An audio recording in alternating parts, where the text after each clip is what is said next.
Et yo les gens, j'espère que vous allez bien, en tout cas ça va nickel. Alors, je vous retrouve pour parler de l'épisode 7 de Daredevil Born Again, épisode masterclass encore. De toute façon, Daredevil, à chaque fois ces épisodes masterclass, Born Again ou série originale, c'est toujours masterclass ces putains d'épisodes, ils sont incroyables. Alors, on va décortiquer l'épisode et je vais aussi répondre à une question qu'un de mes proches m'a posé quand je lui ai montré mes vidéos, tout ça. C'est, tu te le regardes combien de fois l'épisode de série avant d'en parler? Et ben toujours, déjà c'est toujours plus de 2 fois. Je me les mets toujours plus de 2 fois en une journée. Par exemple là, Daredevil Born Again, je me suis maté 3 fois, je crois, là, cet épisode-là. Et d'autres épisodes, je me suis maté 4-5 fois. Les seules fois où j'ai regardé un épisode qu'une seule fois, c'était pour les reviews de Dead City. Et c'est pour l'épisode de pour les 3 derniers pour les 4 derniers épisodes là, de Daredevil Born Again dont j'ai traité dans ma dernière vidéo. Du coup, des 3 derniers, puisque ma dernière vidéo était les 3 derniers épisodes de Daredevil Born Again, mon avis, tout ça. Je préviens aussi que du coup, il y aura du spoil, c'est quelque chose que je fais peu de prévenir, mais je vais le prévenir du coup. Et sur ce, on y go. Alors, Daredevil Born Again, épisode 7, saison 2 du coup. Euh, Masterclass. Masterclass, comme toujours. Comme toujours, c'est une masterclass cette série. On a du coup le retour de Jessica, encore une fois, qui est toujours présente dans l'épisode. On apprend que Luke pardon, je n'arrive pas à me souvenir des prénoms, faut que je mes notes. Que Luke est retenu, entre guillemets, par le, le mec avec qui bossait Fisk, qui maintenant est contre Fisk, puisque Fisk n'a plus rien à perdre, il a perdu sa femme, il n'a plus rien à perdre. On comprend du coup qu'il est retenu par le mec qui bossait avec Fisk, forcé à faire des missions, je pense, pour le protéger Jessica et leur fille.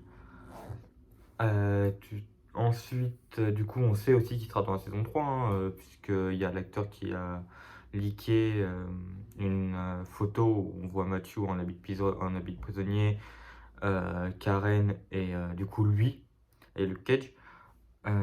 Du coup, on sait qu'il sera dans la saison 3. On sait aussi qu'il y aura tous les Defenders d'ailleurs dans la saison 3. Il y aura Iron Fist, Luke Cage et Jessica Jones. Comme j'ai dit la dernière fois, on aura peut-être même Elektra Nachos, My Dream. Et voilà, vraiment très intéressant cet épisode. On a le retour de Matthew. Voilà, on avait Daredevil, mais on n'avait pas Matthew. Et le retour de Matthew, là je spoil la fin. Et le retour de Matthew avec Fisk, ça l'énerve, c'est incroyable. Matthew savait très bien comment provoquer Fisk sans se faire arrêter, alors il l'a fait. Il revient, l'avocat est de retour et c'est incroyable. L'avocat aveugle est de retour. Le GOAT, Matthew Murdock, le GOAT, Daredevil, le GOAT, Matthew Murdock, le GOAT, je suis heureux de le revoir. Pareil, Heather. Oh, je sais plus si on voit sa réaction. Je crois non qu'on voit pas sa réaction. J'aurais trop aimé voir sa réaction, ou alors j'ai pas fait attention. Pareil aussi, l'interrogatoire de Karen par Heather. Interrogatoire que je trouve totalement stupide. Parce que bon, elle fait très bien comprendre qu'elle est en couple avec Matt, Karen. Et que du coup, ça énerve Heather. C'est très drôle à voir. Ensuite, il y a aussi évidemment le fait que ça reparle, comme ça avait déjà été dit dans Daredevil, la série principale, enfin l'ancienne série du coup. On reparle du meurtre du frère de Karen, que Karen a tué. On reparle aussi de la mort de Wesley, qui a traumatisé Karen. On voit aussi Bullseye, qui fait une promesse à Daredevil en disant d'accord, je vais faire ce que tu me demandes et après comme ça on sera tout ça tranquille. Matthew avoue qu'il est Bullseye. Il lui dit je te hais pour avoir tué Foggy, pour avoir tué tous les innocents que tu as tués. Franchement très très intéressant. On attend évidemment peut-être un petit caméo de Frank pour l'épisode 8, le dernier épisode. Parce que je tiens à rappeler qu'une semaine après, je crois qu'on enchaîne avec Punisher One Last Kill, le spécial du coup sur Punisher, qui va, je pense, être spectaculaire. Il va être incroyable. Ça va être que de la violence. Oh, ça va être incroyable. Et du coup, on attend peut-être un petit caméo du Punisher. À la fin, on a aussi Jessica Jones qui revient au final parce qu'elle du coup elle part dans l'épisode pour aller rejoindre sa fille. Sauf qu'au final, on voit qu'elle revient, qu'elle rejoint Matthew. Ce qui annonce officiellement le retour des Defenders. Pour moi, vraiment, le moment où ils font vraiment équipe, ça annonce le retour des Defenders, il n'y a pas à dire. Et je veux voir les Defenders, j'en parle depuis longtemps. Pour moi, c'est la meilleure équipe Marvel. C'est l'équipe Street Level par excellence. Je préfère toujours plus me mater des trucs sur les Defenders, si c'est bien fait, que sur les Avengers. Par exemple, je trouve que la série Defenders, elle, est mal gérée sur certains points. C'est très inégal envers les personnages. On voit très clairement que Matthew a plus de temps d'écran, que l'histoire est plus concentrée sur Matthew que sur Jessica, Luke ou Iron Fist. Même si l'histoire est très concentrée aussi sur Iron Fist, puisque c'est la clé de cette série de Defenders. Mais ouais, c'est vraiment très concentré sur Matthew, avec Stick, avec Elektra. Je veux qu'elle revienne. Ouais, avec plein de personnages, avec la main, tout simplement. La main est reliée à Matthew. Pour rappel, Matthew a été entraîné pour détruire la main. Voilà, bref, vraiment, c'est très lié à Matthew. Alors moi, je kiffe parce que c'est Daredevil, mais ça serait bien aussi d'un peu espacer les choses, de vraiment faire une histoire inédite. Enfin, inédite, avec quelques liens entre les personnages, pourquoi pas, mais vraiment avec vraiment pas concentré sur une histoire ou deux histoires de personnages, et vraiment leur faire affronter un ennemi commun qu'ils n'ont jamais affronté avant, ou vraiment des trucs comme ça pourrait être très intéressant. Et moi je kifferais de malade. Parce que oui, je trouvais que la série Defenders était très concentrée sur Matthew et Iron Fist, puisque c'était concentré sur la main et Elektra principalement aussi. Et voilà, moi ça m'a un peu saoulé, parce que ben, quand je regardais Defender, je voulais pas voir Daredevil. Enfin, tu sais, je voulais le voir, mais je voulais pas voir la série Daredevil, je voulais voir la série Defenders. Alors, du coup, j'espère que du coup, ça nous annonce peut-être Defenders saison 2, où là, ça sera moins concentré sur Matthew et sur Iron Fist, et où ça sera plus, comment on appelle ça, plus vague, que ce sera vraiment un ennemi inédit. Et voilà, ça pourrait être très intéressant parce que je pense que Daredevil Born Again saison 3 va plus développer la relation Luke-Jessica que Daredevil en lui-même. Ce que je trouve un peu con. Même si, bon, du coup, avec peut-être le retour de Elektra, on aura un bon. Putain, attendez, je viens d'avoir un flash. Allez, je finis ma phrase.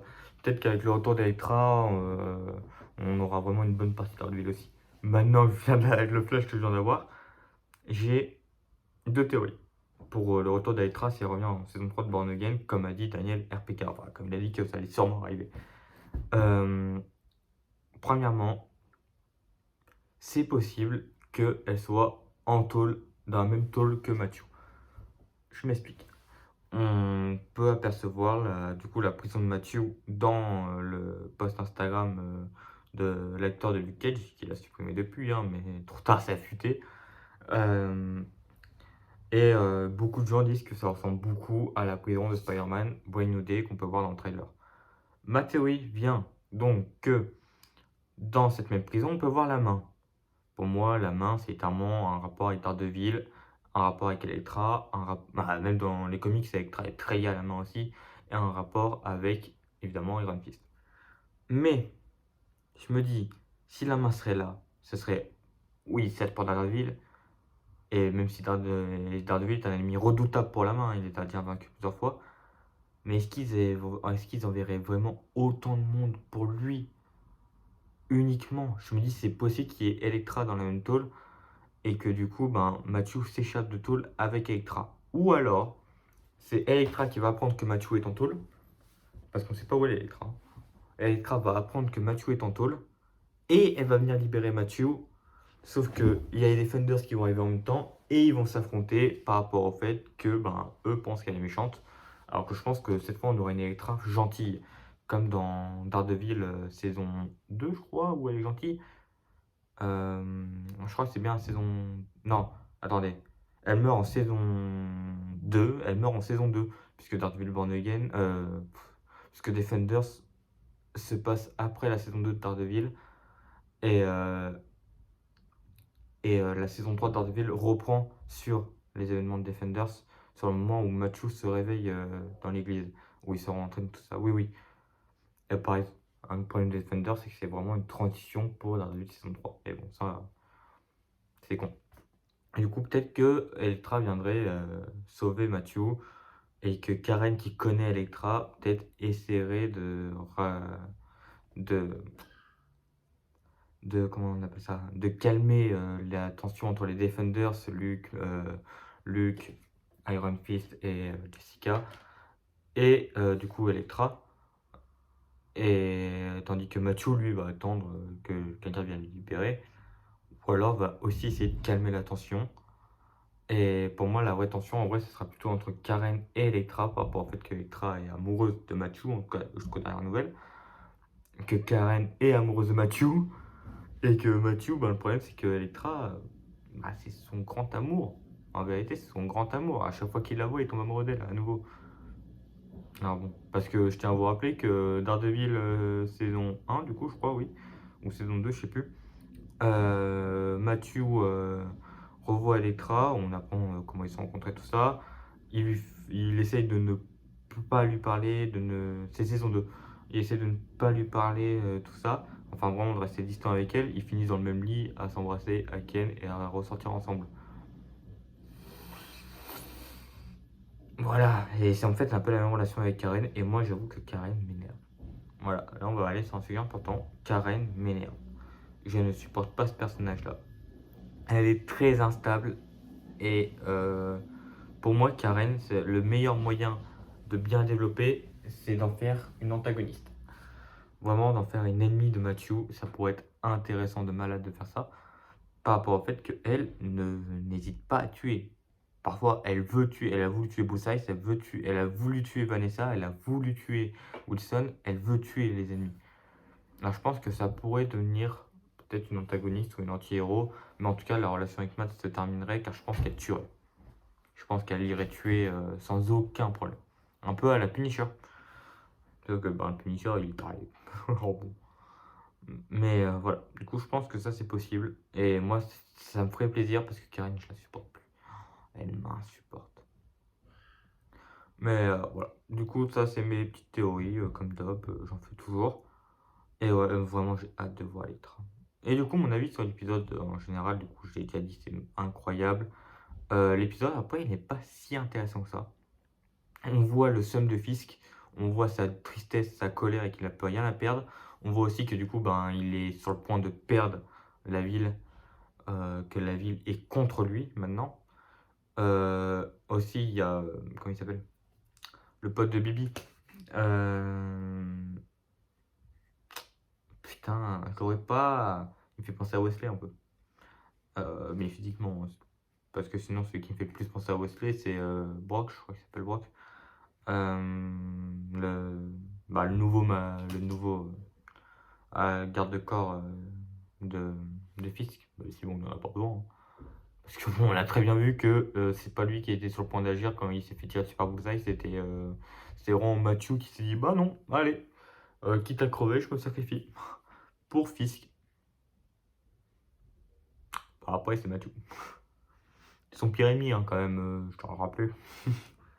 Mais ouais, du coup, le fait qu'il ait décidé d'enfin ouvrir les yeux en mode mais non, il a pas tué ton oncle. Bah, si, il a tué son putain d'oncle. Il a pas de preuves. Oui, bon, il n'y a pas de preuves, il n'y a pas de preuves, c'est Wilson Fisk, quoi. Et du coup, elle a enfin décidé d'ouvrir les yeux. Il s'est fait tabasser la gueule. Je sais pas s'il est mort. Je crois qu'on ne sait pas s'il est mort. Bibi qui a pu fuir tranquille. Non, vraiment très, très, très intéressant. Et ouais, en fait, c'est surtout beaucoup de discussions et peu de combats, en vrai. Et moi, ça ne me dérange pas tant que ça. C'est juste que pour les gens qui sont là pour voir du combat, c'est pas la bonne série. C'est pas le bon épisode. Parce qu'il n'y a pas beaucoup de combats. Que les rares combats, c'est juste des raclées monumentales. En fait, c'est beaucoup de discussions dans cet épisode. Et c'est ça ce que j'aime bien. On revient plus sur l'aspect juridique de Daredevil, avec Matthew du coup, que sur l'aspect violence de Daredevil.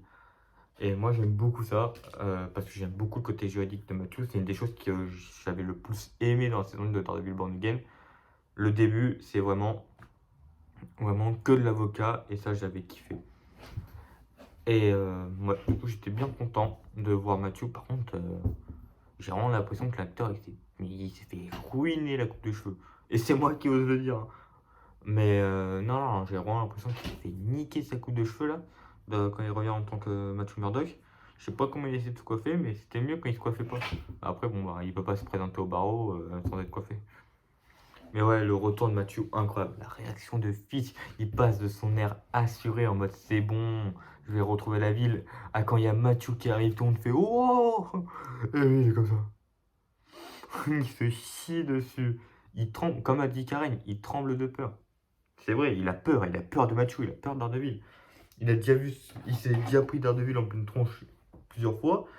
Pour rappel, le dernier combat qu'ils ont eu là, dans l'épisode 6 s'est conclu sur la victoire de Daredevil. Moi j'ai envie vraiment de voir un combat, d'abord Daredevil Fisk, aucun problème, puis un combat juridique. Ou peut-être, du coup, même pas peut-être, où l'identité de Daredevil sera révélée, puisque on voit Matthew en tôle. Et je pense que si Matthew est en tôle, alors soit c'est que Matthew Murdock a fait une dinguerie, soit c'est que Fisk a révélé que Matthew était Daredevil, et du coup ils l'ont bouclé. Parce que faut quand même pas oublier que Daredevil est responsable de plusieurs émeutes. Et même si bon, je trouve ça totalement con, je pense que c'est plutôt Matthew qui a fait une dinguerie. C'est plus plausible. Mais voilà. Sur ce, moi je vous dis ciao. J'ai rien d'autre à dire. Je finis ma vidéo, tranquille. J'ai partagé mes théories, j'ai dit ce que j'en pensais de l'épisode. N'hésitez pas à vous abonner, à liker, à commenter. Et évidemment, vous posterez un short dans la semaine sur je ne sais quoi, mais vous posterez un short dans la semaine. Voilà, ça dépend de mon humeur. Non, mais je vais devoir trouver un sujet sur lequel parler. Je vais dire un sujet sur lequel parler. Vous posterez un short dans la semaine, c'est bon, je sais sur quoi je vais parler. Sur ce, je l'ai loupé. Bon, évidemment. Sur ce, moi je vous dis bye et prenez soin de vous.